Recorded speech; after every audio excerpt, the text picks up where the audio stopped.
Mesdames et messieurs les journalistes, nous plaçons en votre corporation nos espoirs pour une franche collaboration. Mais attention, loin de nous l'idée de faire de vous des griots. Notre respect pour votre noble métier est total. L'initiative de cet atelier vise à vous aider à mieux l'exercer. Vos aînés ont répondu à notre appel pour vous aider à travailler de manière rigoureuse, honnête et constructive. C'est vous qui construirez le récit de nos progrès. C'est vous aussi qui critiquerez nos manquements, critiques qui nous aideront à nous ajuster. C'est vous qui rendez compte du spectacle que proposeront nos compétitions. C'est encore vous qui donnerez envie au public de revenir dans les stades. Vous êtes l'indispensable pont entre les acteurs du football et nos millions de supporters. Votre rôle est essentiel. Ensemble, nous arrimerons notre football à l'industrie mondiale du sport et aussi du divertissement.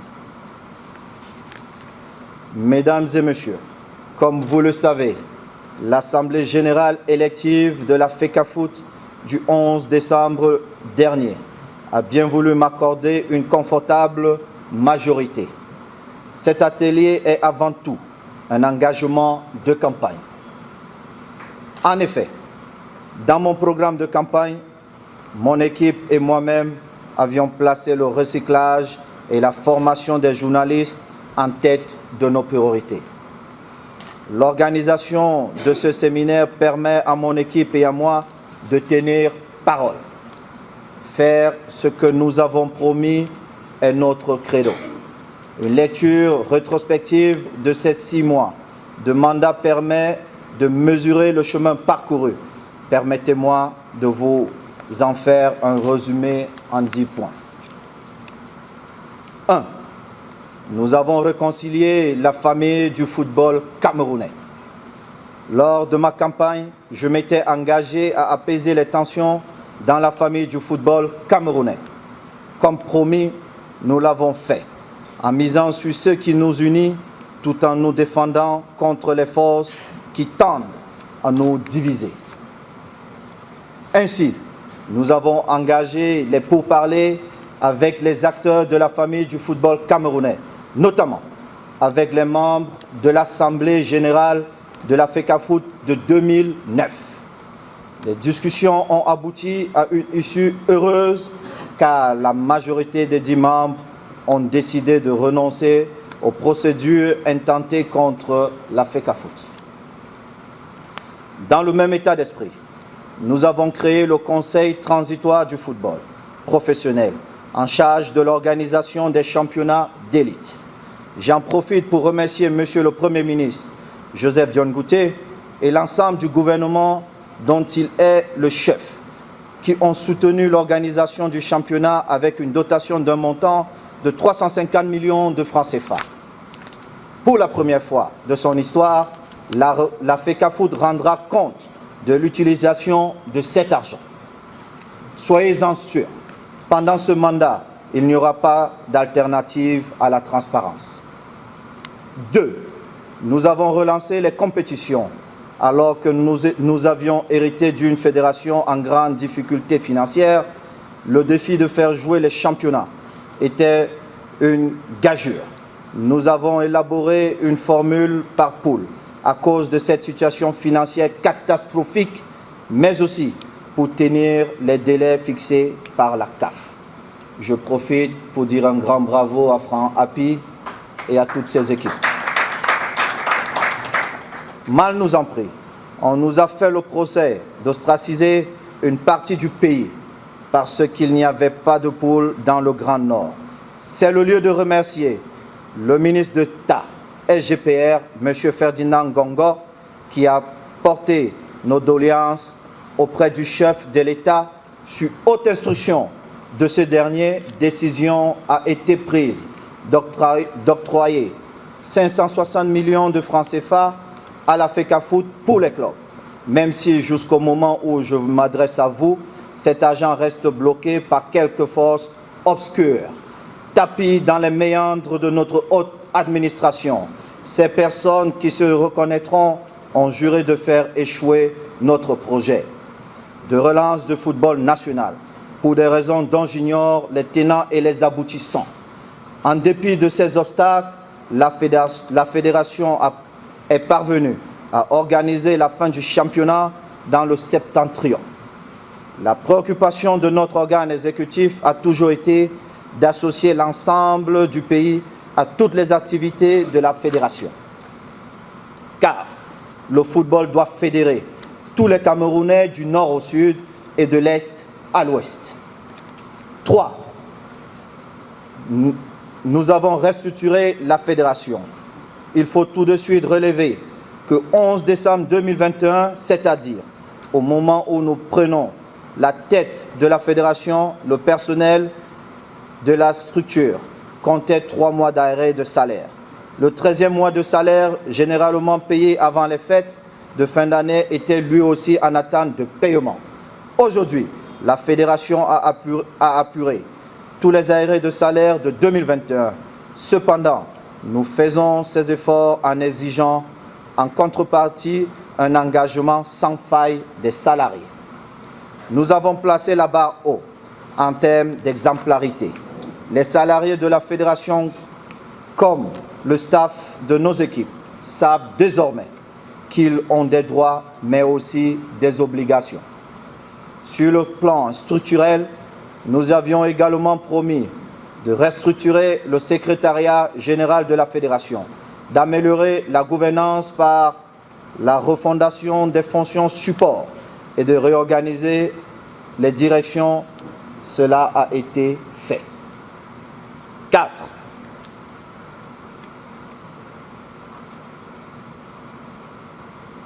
Nous rationalisons les ressources humaines. Nous avons contractualisé les stagiaires qui travaillaient à la fédération pour la plupart depuis des mois, voire des années. Cette mesure, certes, a généré un accroissement de 3 900 000 à la masse salariale mensuelle, mais cela a permis de donner à ces jeunes Camerounais une stabilité d'emploi et des perspectives d'avenir. Il est à noter que la moyenne d'âge des personnels embauchés est d'environ 29 ans. Le chantier en cours au sein de nos ressources humaines est de reclasser les personnels dans les catégories et les échelons correspondants, à la fois au diplôme, mais aussi à la position occupée au sein de l'administration fédérale. 5. Nous avons créé les conditions du retour des sponsors. Après avoir repris langue avec les sponsors qui ont accepté de financer les championnats locaux et les sélections telles que MTN, Bocom, Simencam, GoSport, Sodecoton, nous avons renforcé les partenariats qui existaient déjà avec d'autres entités. Celles-ci ont accepté de revaloriser de façon substantielle leurs contributions. Il s'agit notamment du groupe SABC, d'Orange Cameroun, de Guinness Cameroun et d'autres qui sont en négociation. Vous me permettrez de m'attarder sur le groupe SABC, qui a renouvelé et revalorisé à la hausse de manière substantielle le contrat annuel qui nous lie. Cette société nous a accompagnés lors de la Coupe d'Afrique des Nations dans le projet des fans zone FECAFOOT, intitulé La Tanière du Lion. Je peux d'ores et déjà vous annoncer en exclusivité que le groupe SABC apportera également sa contribution financière dans le projet de construction des stades de proximité. Le tout premier de ces stades sera construit dans la région meurtrie du Nord-Ouest.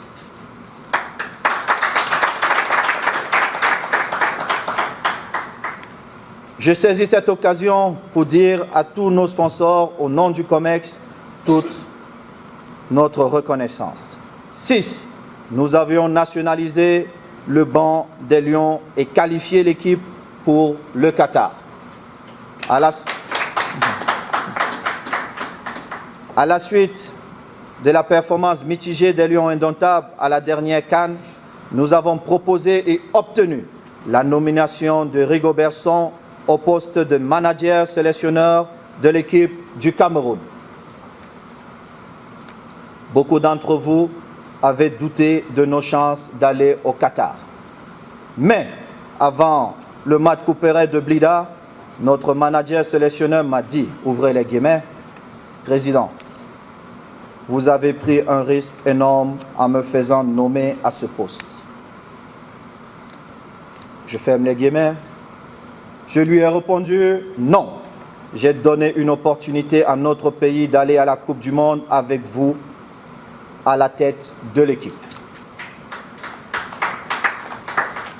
Pour ceux qui étaient là, même pour ceux qui n'étaient pas là, vous connaissez la suite. 7. Nous avons augmenté les subventions aux clubs d'élite. Nous sommes heureux d'annoncer qu'en seulement 6 mois, l'AFECAFOOT a déjà alloué plus d'1 milliard de francs CFA de subventions aux clubs de MTN, Elite 1 et Elite 2 et près de 80 millions de francs CFA pour la Guinness Super League. Une partie importante de cette enveloppe est dévolue au salaire des joueurs et joueuses. Dans le détail, 575 millions de francs CFA ont été versés au club d'Elite 1, 182 millions de francs CFA à ceux d'Elite 2. Environ 150 millions de francs CFA ont été alloués pour l'hébergement des équipes. Pour ce qui concerne le football féminin, l'AFECAFOOT a déjà débloqué 63 millions de francs CFA et 18 millions de francs CFA pour soutenir les clubs du championnat de première division. Malgré les obstacles de toute nature et en dépit de la crise sanitaire, le championnat d'Elite 1 a pu démarrer et se poursuivra jusqu'à la fin dans le Grand Nord de notre triangle national. 8. Nous avons changé la vie des footballeurs. Je salue la collaboration des présidents de clubs qui ont adhéré au programme de professionnalisation de notre football. Au-delà des chiffres, nous sommes particulièrement heureux d'avoir pu instaurer le paiement des salaires décents et réguliers aux joueurs du championnat d'Elite 1. En garantissant la régularité de leurs revenus, nous avons ainsi pu leur donner la possibilité d'accéder au crédit bancaire et par conséquent d'améliorer leur niveau de vie. Dans le même élan, nous avons engagé des discussions avec la direction générale de la CNPS pour assurer une retraite aux footballeurs. Nous travaillons aussi avec les compagnies d'assurance pour assurer à la fois les employés de la fédération et, plus tard, offrir une assurance maladie aux joueurs.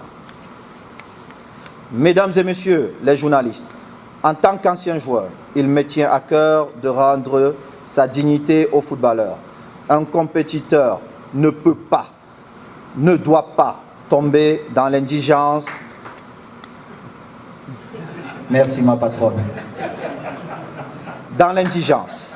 Je me battrai de toutes mes forces pour que cela n'arrive plus dans notre pays. 9. Nous avons relancé le football féminin. Notre championnat de football féminin a également été relancé.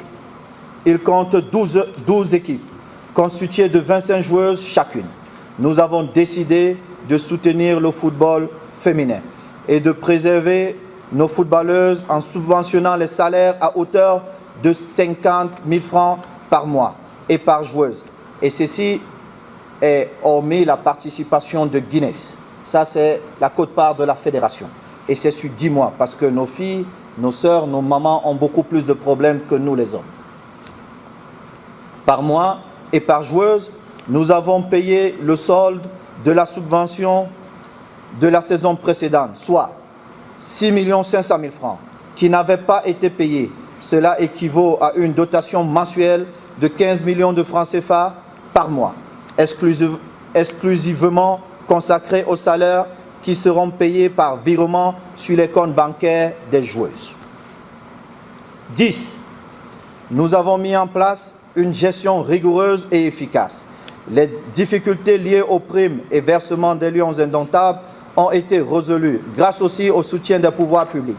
À cet égard, permettez-moi de saluer la contribution du gouvernement et le soutien permanent, jamais démenti, de son Excellence le Président de la République, M. Paul Biya. Nous avons instauré de nouvelles procédures pour une meilleure gouvernance financière. Dorénavant, les fonds publics ne transitent plus par les comptes de la FECAFOOT. Les virements sont effectués directement dans les comptes des personnes concernées. Donc, vous avez une traçabilité pour fouiller si vous le voulez. Vous avez noté avec moi que depuis la CAN jusqu'aux éliminatoires en passant par les barrages de la Coupe du Monde, il n'y a pas eu de bruit à ce sujet, sauf que certains ont voulu, je ne sais pas pourquoi, montrer qu'ils étaient transparents, pourtant ils ne le sont pas. C'est aussi une évolution salutaire, résultant d'une collaboration bipartite gagnante avec les pouvoirs publics. Dans le même souci de rigueur et de réduction des comptes, nous avons ordonné un audit financier et administratif de la FECAFOOT, destiné à faire un état des lieux avant de lancer nos chantiers prioritaires, notamment les travaux de parachèvement de l'immeuble siège. Nous avons également instruit la contractualisation de tous les agents de la Fédération. Pour votre parfaite information, certains personnels travaillaient sans contrat depuis plusieurs années. Mesdames et messieurs, voilà un résumé succinct de ce que nous avons entrepris lors des 6 premiers mois de notre mandat.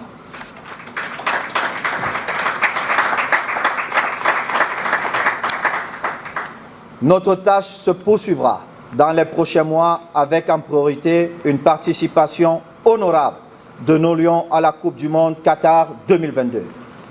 Restructuration de la fédération, les réformes de la Ligue, les chantiers de construction des infrastructures et l'amélioration de l'attractivité de notre football. Vous me connaissez suffisamment pour savoir que ce ne sont pas des paroles en l'air. J'ai le plaisir de vous annoncer que j'ai négocié et obtenu un accord de principe pour un emprunt de 9 milliards de francs CFA d'une banque de la place, alors que mes prérogatives de président m'accordent le pouvoir d'engager la fédération. Je souhaite néanmoins consulter l'Assemblée générale de la FECAFOOT avant de signer cette convention. Cette convention sera officialisée lorsque cette instance en aura validé le principe. Ces fonds serviront à financer la construction des stades de proximité et à achever l'immeuble siège de la fédération. Vous savez où nous sommes à Tinga, vous avez connu ça avant moi. Je pense que notre pays mérite beaucoup mieux. Vous l'aurez compris, le rythme de transformation de l'écosystème de notre football ne va pas faiblir. Et ce, pour une bonne raison. Il est l'un des défis que notre pays doit relever. Ce début de mandat et ce bilan d'étape que chacun peut apprécier est un motif de satisfaction. C'est aussi une motivation pour viser notre objectif clé, redonner à notre football toute sa grandeur. Avec votre concours, les efforts de toute la nation soient récompensés. En espérant que vos échanges ont été enrichissants et que cet atelier vous sera utile, je vous remercie de votre attention. Merci.